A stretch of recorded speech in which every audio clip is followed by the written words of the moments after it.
नमस्कार दोस्तों, कोलकाता के आरजीकर हॉस्पिटल में 31 साल की ट्रेनी डॉक्टर के साथ जो हेनस क्राइम हुआ उसने पूरे देश की आत्मा को झकझोर दिया। इससे ज्यादा सवाल यहाँ पर उठ रहे हैं ममता बनर्जी के खिलाफ, जो कि सिर्फ वेस्ट बंगाल की चीफ मिनिस्टर ही नहीं बल्कि वेस्ट बंगाल की होम मिनिस्टर और हेल्थ मिनिस्टर भी हैं। एक अजीब बात ये देखने को मिली कि इन्होंने एक प्रोटेस्ट रैली भी निकाली इस इंसिडेंट के बाद, लेकिन सवाल ये कि किसके खिलाफ कोई समझ नहीं पाया। इस घटना का मुख्य आरोपी है संजय रॉय, जो कि वेस्ट बंगाल पुलिस में एक सिविक वॉलंटियर था। पास्ट में इसकी 3 शादी टूट चुकी थी डोमेस्टिक वायलेंस के चलते। पहला सवाल ये कि किस तरीके के आदमी को रिक्रूट किया गया यहाँ पर सिविक वॉलंटियर बनने के लिए। इसकी डोमेस्टिक वायलेंस की हिस्ट्री को देखकर इसके खिलाफ तो पहले ही पुलिस एक्शन लिया जाना चाहिए था। सीसीटीवी फुटेज, इसके ब्लूटूथ डिवाइस और डीएनए सैंपल्स के आधार पर पुलिस ने इसे गिरफ्तार किया। इसने अपना गुनाह कबूल भी कर लिया है। लेकिन दूसरा सवाल ये, हॉस्पिटल में इसके पास सभी डिपार्टमेंट्स का एक्सेस कैसे था? घटना के कुछ दिन बाद इस केस को सीबीआई को ट्रांसफर करने की डिमांड हुई। सीएम ममता बनर्जी ने इसे भी श्रग ऑफ करने की कोशिश करी, ये कहते हुए कि मुझे तो इससे कोई समस्या नहीं। अगर अगले कुछ दिनों में पुलिस कुछ नहीं कर पाई तो वो खुद ही इस केस को सीबीआई को ट्रांसफर करने वाली है। कोलकाता हाईकोर्ट ने पुलिस की विश्वसनीयता की कमी जैसे कारणों का हवाला देते हुए मामले को सीबीआई को सौंपने का आदेश दिया।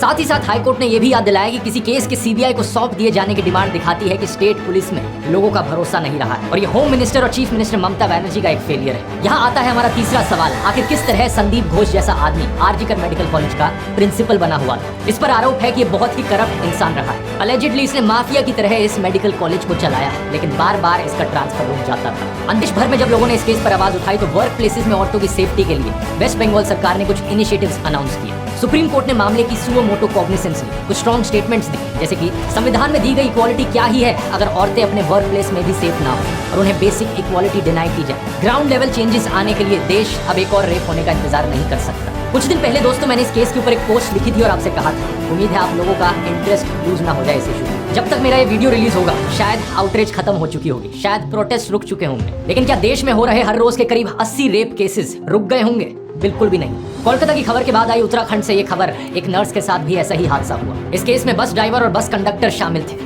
बेंगलुरु में 21 साल की कॉलेज स्टूडेंट पार्टी से घर जा रही थी और उसके साथ भी ये देखने को मिला।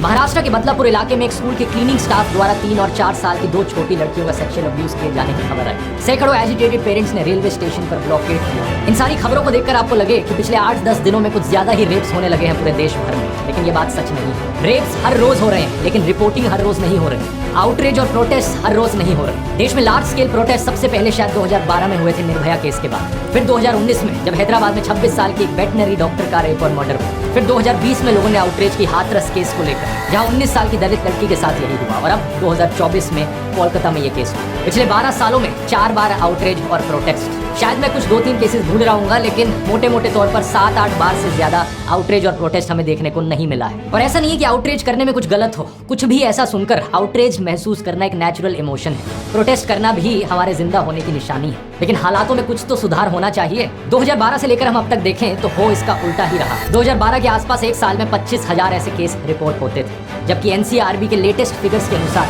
2022 में 31,000 ऐसे केस रिपोर्ट हुए, यानी कि हर दिन के 85 रेप केसेस। अगर हम बढ़ती हुई पॉपुलेशन के साथ साथ प्रपोर्शन भी देखें तो उसमें भी हमें उछाल देखने को मिलता है। तब से लेकर अब तक देश की पॉपुलेशन बढ़ी है करीब 1.14 टाइम्स, लेकिन रेप केसेस बढ़े हैं करीबन 1.25 टाइम्स। इसका मतलब साफ है, सिचुएशन बदतर होती जा रही है। जो रेप के रूट कॉजेज हैं वो ना केवल बने हुए हैं बल्कि बढ़ते जा रहे हैं। इस वजह से मुझे एब्सर्डिटी महसूस होती है। एक हफ्ते प्रोटेस्ट हो ये ठीक है, लेकिन साल के बाकी दिनों ऐसा बिहेव करना जैसे कि सब चंगा सी, ये एब्सर्ड है। क्या होना चाहिए सिचुएशन में सुधार के लिए? क्या आप लोग इस अनकंफर्टेबल डिस्कशन के लिए तैयार हैं? ये डिस्कशन इसलिए अनकंफर्टेबल होगा क्योंकि शायद आप देखेंगे कि आप में से बहुत से लोग किसी न किसी तरह इनडायरेक्टली इस प्रॉब्लम का हिस्सा है। क्या आप इसे एक्नॉलेज करेंगे? मुझे नहीं पता, क्योंकि वीर दास ने बस इतना ही कहा था कि हम 2 इंडिया में जी रहे हैं। एक तरफ हमारे देश में औरतों की पूजा करी जाती है और दूसरी तरफ उनके साथ ऐसे हेनस क्राइम्स होते हैं। बात गलत तो नहीं थी, लेकिन लोगों को बुरा लग गया। इसी तरह निर्भया केस के बाद लेस्ली एडविन की एक डॉक्यूमेंट्री आई थी, इंडियाज डॉटर। ये इतनी पावरफुल और थॉट प्रोवोकिंग डॉक्यूमेंट्री थी कि देश के हर एक स्कूल में इसे 10th क्लास के बच्चों को दिखाया जाना चाहिए था। लेकिन हमारे देश में लोग अनकंफर्टेबल हुए और इस डॉक्यूमेंट्री पर बैन लगा दिया गया। कहा गया कि इससे इंडिया की इंटरनेशनल इमेज खराब होगी। आज की डिस्कशन के बाद भी आपको इसी तरीके से अनकंफर्टेबल लग सकता है, लेकिन अगर आप जेन्युइनली कंसर्न्ड हो इस मुद्दे को लेकर तो वीडियो को आखिर तक देखना और जो स्टेप्स हम डिस्कस करेंगे सोल्यूशन के लिए, उस सोल्यूशन का हिस्सा भी बनना।